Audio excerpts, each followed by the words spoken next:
The Chivu Salt spring, located at the Tonjang village near the Indo-Myanmar border, is in the news lately because of the controversial Chandrakirti Park.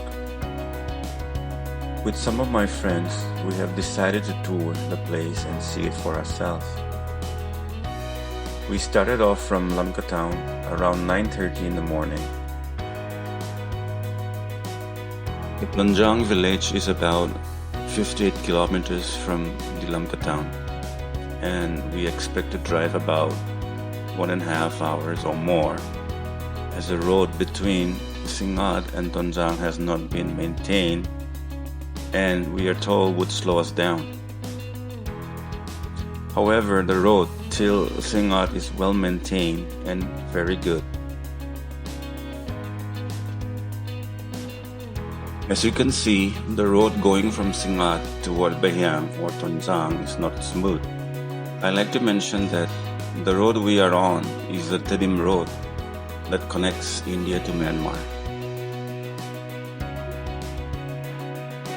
This is the Tuivai Bridge just before the Vualzong Army Station.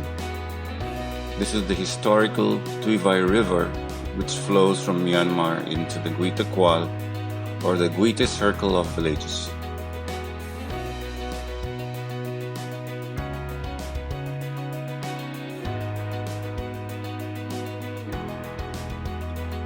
We have now entered the Bahiang village.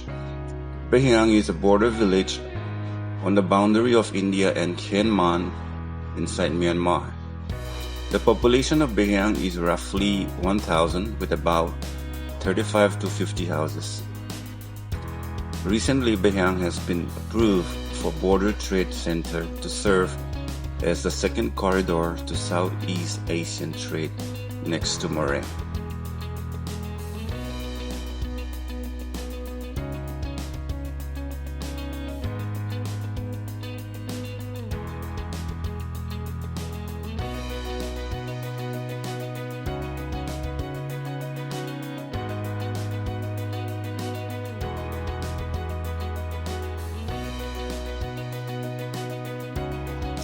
This is the ILP checkpoint.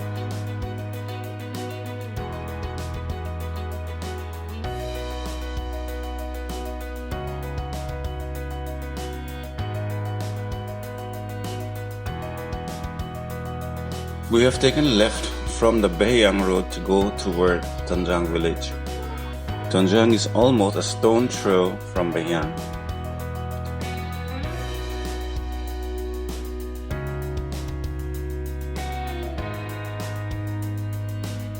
This Tuivai bridge is made by the British and it is still in good shape. Just after the bridge, before entering Tonjang village, we took a right turn. It seems the road has been recently made for vehicles to enter the Chibu place. This is the main gate of the Chibu Park.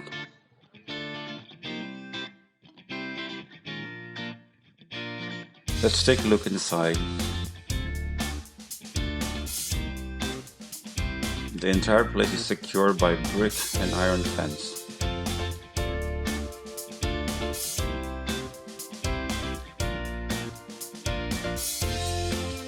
This is the famous Chivu Deal or Chivu Salt Lake.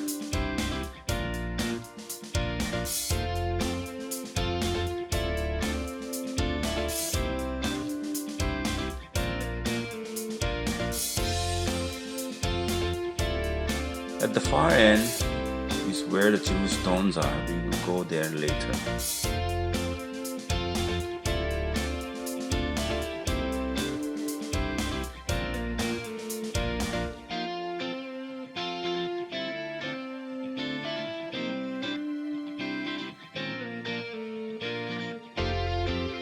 Legend has it that although there are many trees around the lake, no leaves are found on the surface of the water. If there are leaves on the water surface, a bird would pick it up.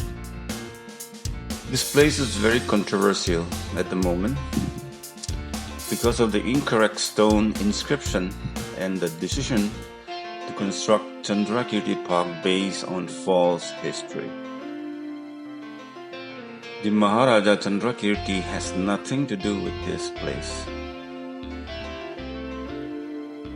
In 1872, 3 stone slabs were placed here which claim the victory of Chandrakirti over 4 Lushai chiefs and the subjection of 112 villages. During the Lushai expedition of the British, there was indeed contingent from Manipur Maharaja to assist the British. However, this contingent did not fight with any villages or chief. So the victory claim over the Lushai chief and 112 villages were false and distortion of history. Besides the historical distortion, these places touch the sentiments of the tribal people. The Kuita chief Vualzong was captured here by the Manipur contingent and later died in the hand of Chandrakirti in Infa. So to commemorate a park in the name of the person who was responsible for the death of the tribal chief in the very same place he was captured is like opening an old wound.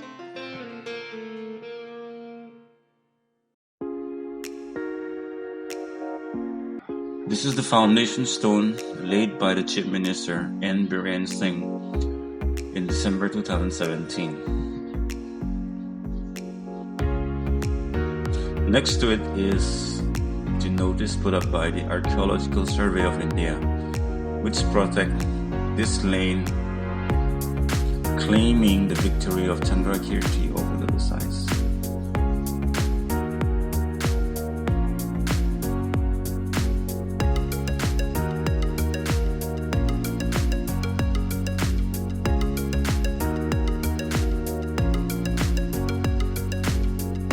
This is the General Natal stone with his engraved footprint below.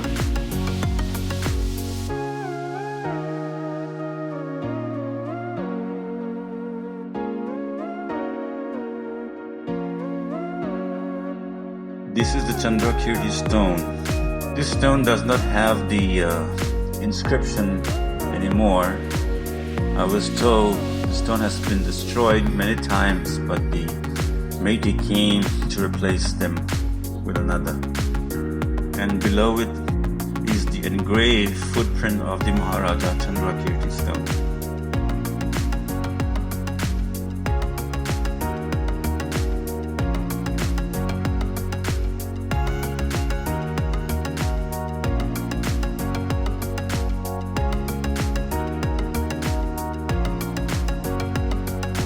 To the left of the stone is another stone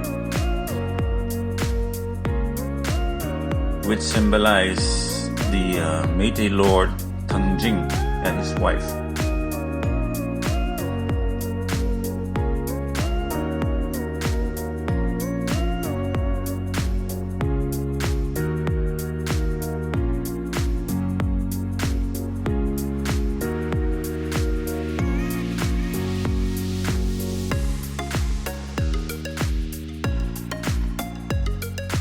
This is the actual Chivu Salt spring. From here, the salt water springs out and flows into the lake nearby. The salt water never runs out throughout the year.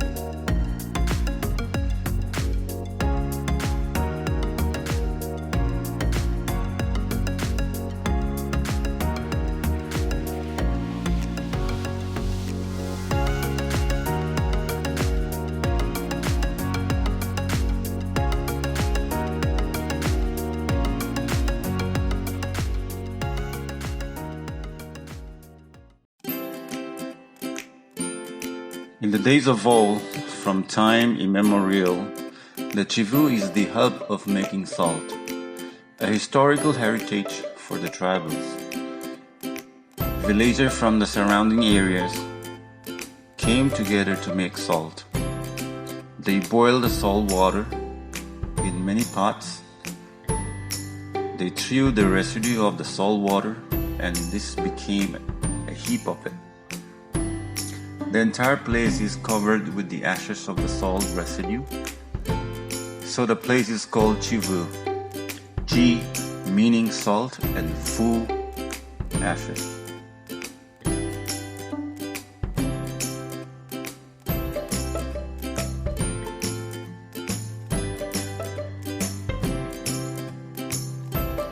I was told by one of the villagers about the legend of this place.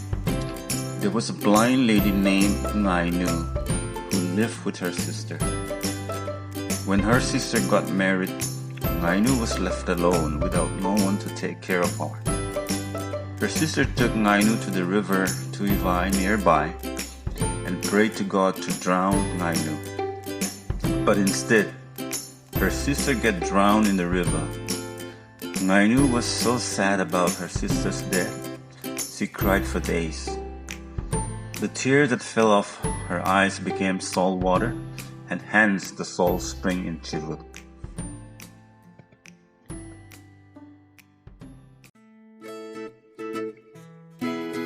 Once again, why is this Chivu place or the Chandrakirti Park a controversy? First of all, it is a historical distortion and an insult to the tribal chief, especially the Lushais. Secondly, Chandrakirti never set foot at Chivu. Thirdly, in Chivu, the great tribal chief Gokotang was tricked and captured by the Meitei Maharaja. Later on, he died in the hand of Chandrakirti. How can a park in the name of the person who was responsible for the death of a tribal chief be commemorated? That too in the same place he was captured. Why are the Meitei interested in this tribal land Chivu? Why do they go to such an extent of distorting the history? Could it be an annexation policy? Could it be something else? Think about it.